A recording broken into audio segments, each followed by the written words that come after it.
Good morning. Welcome back, everybody. I hope you enjoyed the weekend.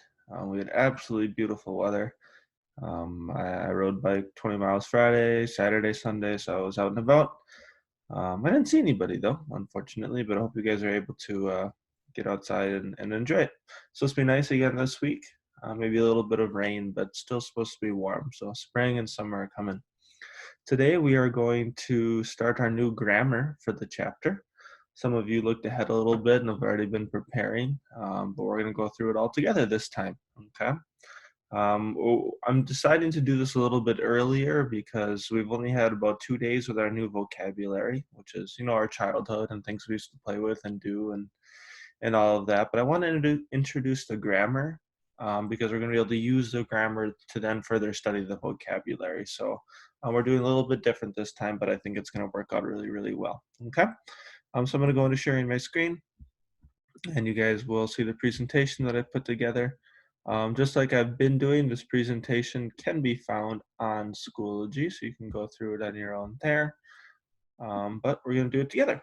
So we are going to start learning about the imperfect, or in Spanish they call it el imperfecto. This is a way of talking about the past, again, in a different way, okay?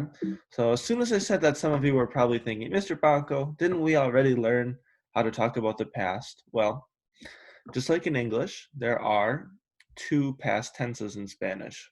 We already learned the preterite, and we are now going to learn the imperfect. So the preterite we use to talk about completed actions. Remember, this is what we already learned. Completed actions, one-time events. I went to the store. I just went one time, it was over and done with, right? Or we used it to describe events that had a clear beginning and end. I lived in Spain for 4.5 months. 4.5 months is very specific, okay? So that's a completed event.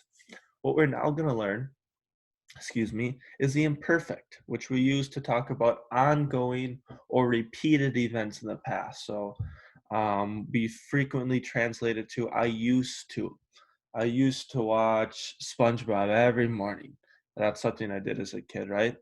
Or if you did something over and over again, like I played basketball every Sunday. That's a repeated event in the future. It's not a one-time thing. It's not like I played basketball last week and it's over and done with. It's like this is an ongoing thing, okay? So that's a little bit about the difference between the two. Um, So as you guys know, our unit is about la niñez, which is Spanish for our childhood. So this is a perfect chapter to start learning these things. So because we frequently, when we talk about our childhood, we say, I used to. My sister and I used to fight all the time. I used to play with my G.I. Joes or my dolls, or I used to play with Legos, whatever it was that you did as a kid. My parents let me. Now, this is in the past, but it wasn't like a one-time thing. It's like an ongoing describing your situation at home, right? My siblings annoyed me. At least for me, that was a very repeated event. Okay, so I just want to let you know how this fits into our chapter a little bit. Moving forward, we need to know how to form the imperfect.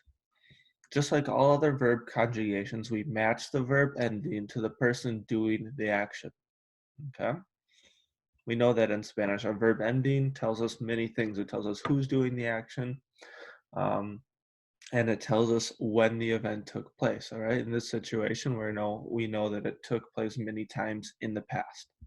So step number one is remove the AR, ER, or IR from a verb.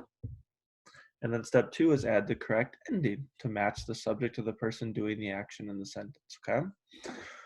If you have an AR verb, your endings are aba, abas, aba, abamos, abais, and aban. Okay, these are kind of funky. All right, you'll see it on a verb in a little bit. It sounds a little bit goofy. If you have an ER or an IR verb, your endings are ia, ias, ia, iamos, iais, and ian. Okay. Remember, you'll be able to see this presentation afterwards. So I'm going to move forward here. If you want to go back and look at it to finish your notes, feel free. The first thing that I want you to notice here, and I'll get myself out of the way, is that the yo and the LA usted form, oopsies, have the exact same ending in the imperfect for both AR verbs and ER and IR verbs. All right. And because of that, it's very common and very important that you specify when you're talking who the subject of the sentence is. Okay. So I have an example here. It says, here's an example sentence. Cuando tenía 8 años, jugaba con muñecas. When I was 8 years old, I played with dolls. That's what it could mean. It also could mean when I was 8, he or she played with dolls. Or it could mean when he or she was 8, I played with dolls. Or it could mean when he or she was 8, he or she played with dolls. In fact, that's not even all the meanings that it could have, but those are 4 right away. This is why it's important to signify who the subject is. So you say, cuando yo tenía 8 años, yo jugaba, excuse me, con muñecas. All right. So very, very important that you do that. Just a little point. Moving on, here's a couple of example sentences using both AR and ER and IR verbs. Okay. So, yo jugaba con los muñecos cuando yo tenía 8 años. I used to play with dolls when I was 8 years old. Okay. I used a lot of terms from our vocab. So if you're not familiar with those, make sure you spend some time looking at it.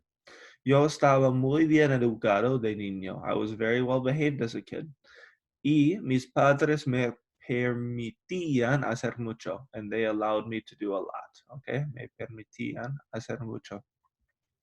Por lo general, generally, me portaba bien cuando era pequeño. In general, I behaved well as a kid. Mi hermana y yo nos molestábamos. My sister and I used to annoy the crap out of each other. Ella es 2 años menor que yo. She's 2 years younger than me. Yo coleccionaba tarjetas de deportes. All right, so I forgot to underline this one right here. But you see all the different examples of using AR, ER, and IR verb in this situation. Okay, beautiful. So that is the end of today's presentation. Obviously, we're going to start out nice and basic. I will end my share screen here, and I will. I actually didn't mean to do that. But long story short, if you go back into Schoology, you will see that there's a link to that presentation if you want to get better notes. And there's also a workbook activity that's really super, super self-explanatory and easy to use for day 1. Okay? Excuse me. If you guys really feel like you're not understanding this, need help, feel free to shoot me an email or set up a Zoom time and I will go through it with you. All right. Best of luck, and I will see you guys on Wednesday. Love you. Bye.